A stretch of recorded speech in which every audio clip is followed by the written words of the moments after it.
पृथ्वीपुर और निकटतम क्षेत्र से मैं देख रहा हूं कि मेरे यहाँ डबो खुर्द से भी बहुत सारे साथी और साथियां आई हुई हैं। तो मैं आप सभी का खासकर इतनी भारी संख्या में जो यहाँ पे मातृ शक्ति नारी शक्ति हुई है, आप सभी का बहुत बहुत आभार व्यक्त करता हूँ, आपको नमन करता हूँ। Thank you.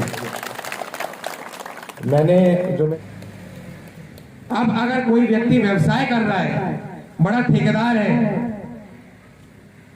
बड़ा उद्योगपति है, जिसकी सत्ताधारी के साथ सांठगांठ है, वो वहां पर रात भर जेसीबी लगाए, जितना भी उसको अवैध खनन करना है करता जाए, बड़े बड़े टिप्पर भर के पंजाब भेज दे, उसके ऊपर कोई सवाल उठाने वाला नहीं है। यही इसी साधन से कमाई हो रही है, वही आपके घर में शादियों में आया जा रहा है और वहां पर शगुन के तौर पे दिया जा रहा है। ये गगरेट विधानसभा क्षेत्र की सच्चाई है, ये आप सभी को पता होना चाहिए। हमें जुमलों में नहीं आना है।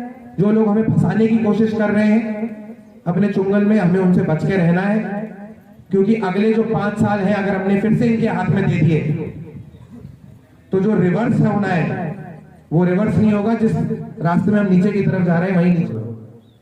परंतु चुनाव का टाइम है, आगे आने वाला 12 तारीख जो है पूरे के पूरे हिमाचल प्रदेश के लिए बहुत महत्वपूर्ण है।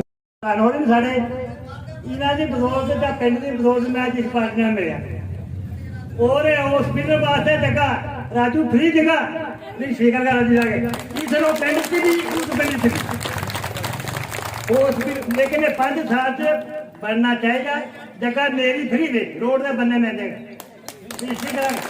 5 साल लेकिन 6 साल फिर नहीं देना कर 5 साल बुढ़े हो गए और नहीं बड़े लंदे बजेंगे करेगा नहीं पिछड़ा लोग रखा दो। तो यह पे ये 5 साल से बनना चाहिए। जमीन में फ्री देगा। निर्धन परिवार में एक कन्या की शादी होती है, हम जाके कन्यादान कर देते हैं, 5100 रुपए 11,000 रुपए देते हैं, चर्चा का विषय बन जाता है हम सभी के बीच में। देखिए नेताजी कितने दयालु हैं। हमारे बीच में आए थे, एक निर्धन व्यक्ति था, उसकी बेटी की शादी थी, कन्यादान करके गए। कितनी फिक्र है इनको जनमानस की।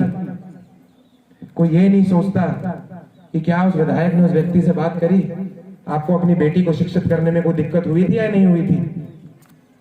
कोई ये नहीं सोचता कि क्या उस लड़की से किसी ने बातचीत करी कि बहन तुम रोजगार की तरफ बढ़ना चाहते थे, तुम्हें रोजगार मिला, सरकार की मदद मिली या नहीं मिली। हमें तो उनका नाम भी नहीं पता होता है। हम आते हैं, फोटो खिंचवाते हैं, फोटो खिंचवा के न्यूज़पेपर में छपवा देते हैं और घर चले जाते हैं और बोलते हैं कि अपना संवैधानिक जो हमारा देश का नहीं है। अब फर्ज करिए रात में से अगर आपका कोई परिजन वहां पर जाके ट्रैक्टर लगा दे, खुद की अपनी निजी जेसीबी लगा दे, थोड़ा सा रेता उठा ले, तो अगले दिन उसको सुबह जो है 8 बजे प्रशासन की तरफ से 5,000 रुपए का या 10,000 रुपए का जुर्माना आ जाएगा। अब अगर कोई व्यक्ति व्यवसाय कर रहा है, बड़ा ठेकेदार है, बड़ा उद्योगपति है, जिसकी सत्ताधारी के साथ सांठगांठ है, वो वहां पर रात भर जेसीबी लगाए, जितना भी उसको अवैध खनन करना है करता जाए, बड़े बड़े टिप्पर भर के पंजाब भेज दे, उसके ऊपर कोई सवाल उठाने वाला नहीं है। यही इसी साधन से कमाई हो रही है, वही आपके घर में शादियों में आया जा रहा है और वहां पर शगुन के तौर पे दिया जा रहा है। ये गगरेट विधानसभा क्षेत्र की सच्चाई है, ये आप सभी को पता होना चाहिए। हमें जुमलों में नहीं आना है।